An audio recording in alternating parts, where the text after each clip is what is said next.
Welcome and a happy new year.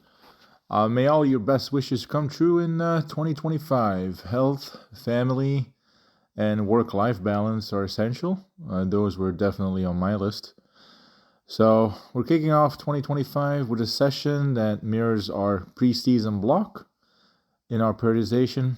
After a 2 week winter break over the holidays, players are easing back into training, focusing on match readiness. Our first week sessions are designed to align with their physical periodization and match preparedness. It's important to remember that it's a process and we need to trust that process. Monday night sessions are technical sessions featuring even numbers and small sided games. Coaching during these sessions is minimal. Instead, the focus is on managing cycles, repetitions, blocks, time per rep to align with the player's physical periodization principles. For small-sided games such as the 1v1 and 2v2 setup, the recommended work time per set ranges from 10 to 30 seconds. 3 reps before resting, so the work to rest ratio is 1 to 3 with 1 to 3 sets per session. Each set includes 3 to 8 repetitions, where one repetition is 10 to 30 seconds, followed by the 30 to 90 seconds of rest. The structure ensures players rebuild their intensity gradually while focusing on technical sharpness. The agility stations breakdown. The session starts with players progressing through quick footed agility, ladders, and hurdles. This phase focuses on building speed, balance, and coordination. The key coaching points might include maintaining proper form to maximize efficiency, exploding through each movement with controlled power, avoiding errors as a stumble could disadvantage the team in the next phase of play progression. Progressions can keep this phase engaging and dynamic. For example, you can incorporate ball manipulation at each cone or station, such as toe touches, inside touches, quick pullbacks before transitioning to the next phase. You can adjust the hurdle pattern by adding lateral jumps or incorporating single leg hops to improve balance and strength. You can use varying ladder patterns like in and out movements, lateral shuffles, to challenge players' coordination and adaptability. These small progressions build technical sharpness and add an element of creativity to the agility drills. Excuse me. 1v1 to 2v2 transition here. So once players complete the agility drills, they enter the central zone for a high intensity 1v1 or a 2v2 setup. The first player on the pitch receives the ball to initiate the attack. This phase emphasizes creativity, decision making, execution under pressure, obviously attacking principles. Attackers can use individual skill or a quick 1-2 to bypass defenders and finish on goal.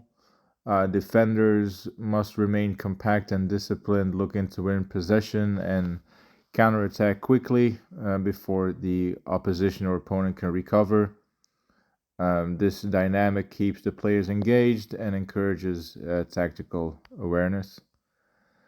The game organization and rules. In this practice, players work in groups of 4.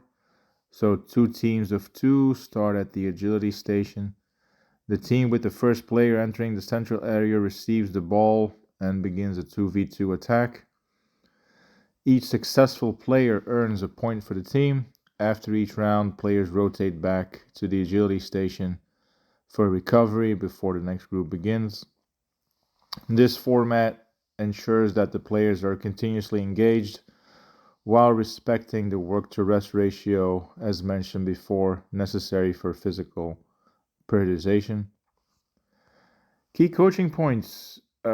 Obviously, throughout the session, we want to emphasize the following, like speed and precision through agility stations, the sharpness to be first into the central area to gain the advantage. Effective communication and quick combination play during the 2v2 as attacking players. Recognizing the moments to slow down or accelerate those attacks, and obviously clinical finishing when you have a chance or when chances arise. Progressions, player reflections. To keep the practice fresh and challenging, you can introduce progressions. You can add, as an example, you can add a floating player in the central zone to create a 3v2 advantage for attackers. You can extend the ladder sequence with ball control drills such as rollovers, quick V pulls or pullbacks. You can use cones to set up mini dribbling slalom courses between the agility stations and the central area, forcing players to stay sharp while transitioning. You can encourage players to reflect on their performance as well after the session or even during the session with questions such as, how can you improve your speed? How can you improve your technique in the agility stations?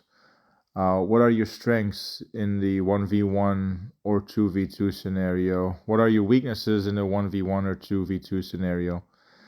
How can you refine your dribbling to beat defender? More importantly, how can you refine your dribbling to beat defenders consistently?